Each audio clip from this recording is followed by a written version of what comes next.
করা ভিক্ষে দেবা মা? হ্যাঁ দেবো, দাঁড়াও দিচ্ছি। মা তোমরা কুরবানি দাও মা?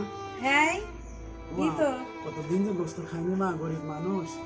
তা একটু দেখলাম আমার অনেক দূরে বাড়ি, তা কুরবানি গোস্ত রেখে দেন প্লিজ মা আমার জন্য একটু। আচ্ছা হবেন এখানে তোমাদের বাড়িতে তো লোকজন নেই মা, তো জামাই কেমন থাকে, বাপ কেমন থাকে? বাইরে থাকে। ও রিনা তুমি চাল দাও।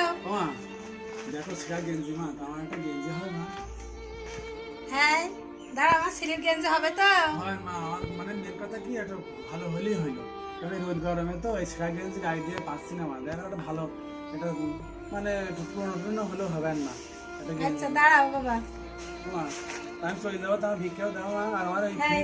ফ্রিজে গোস্ত খেয়ে মা, আমি বলো খুব গরিব মানুষ মা আমার। আচ্ছা থুবানে তুমি এখানে চাচা হ্যাঁ। ঈদের দিন কো মা তার দেখা তোমার চাইল দাও মা, আমার দেখা হলে কিন্তু বসে থাকতে হবে না মা, আমি একটু দেখা গেলো আরো গ্রামে ঘুরতে হবে। দাও মা।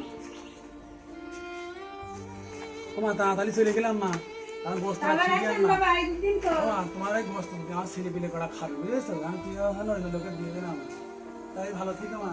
হ্যাঁ।